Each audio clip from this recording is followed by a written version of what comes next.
CEO admitted the reason he wants people back in the office. During a corporate town hall meeting today, the CEO said the reason he's pushing for people to be back in the office. "I get my energy from people. Said it makes me happy to see folks back in the office. Great to know this really just comes down to ego and his personal extroverted preferences."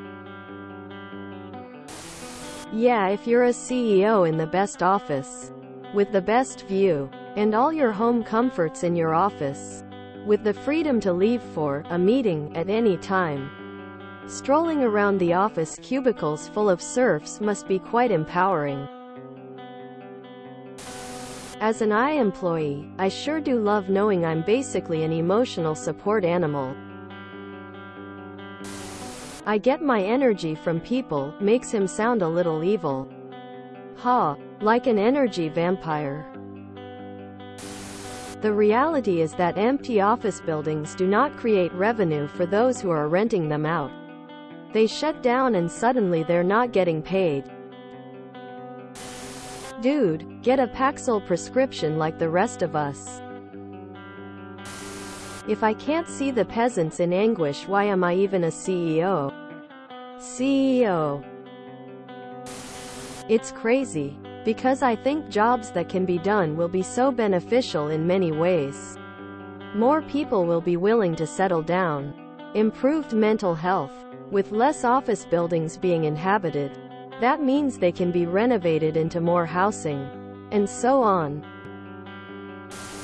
Fucking vampire wants to feed off the souls of other. They've built up a lot of their personal sense of self-identity in their roles at work and therefore, in their employees' roles at work.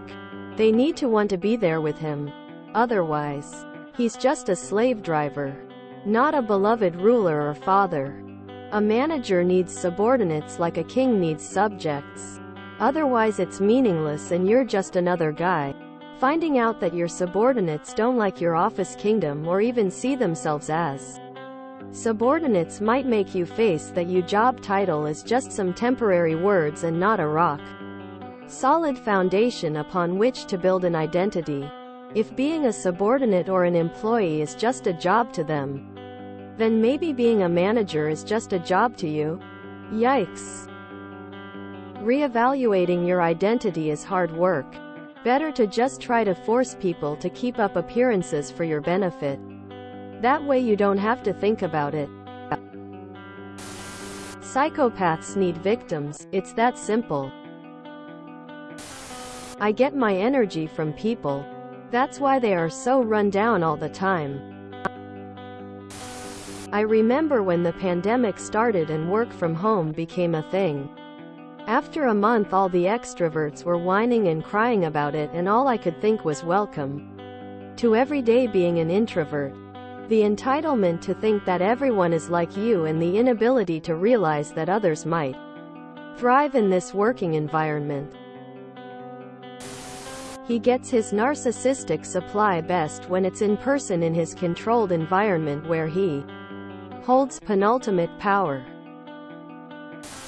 Yeah, I would like an office environment too if I had a bunch of people constantly sucking up to me and trying to get on my good side. Must be nice. At my workplace, they had WFH during COVID. Last summer, they took away everyone's VPN and aggressively made work from home 1 day a week. Limited to only certain days per week. Yesterday, I sat in a meeting with my boss where it was being lamented over that we don't have enough space for everyone, and we are going to have to find the funds to build a new building. So instead of letting staff WFH, we now have to spend who knows how much dollar for a new building and office furniture. I thought capitalism was supposed to be innovative. Make it make sense. CEO admits to being psychic vampire in addition to economic.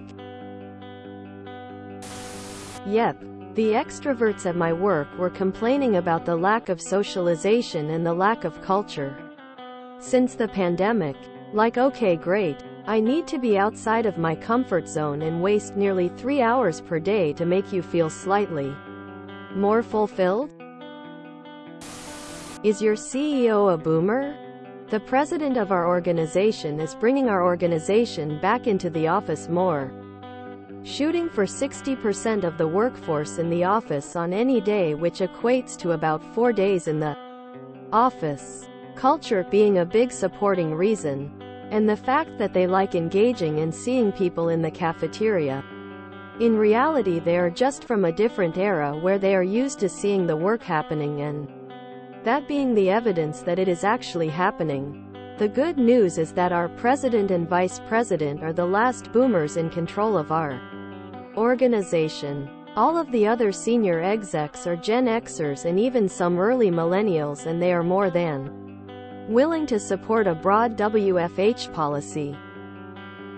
It is so strange that our highest leadership is on a thought island all on their own, not listening to everyone around them.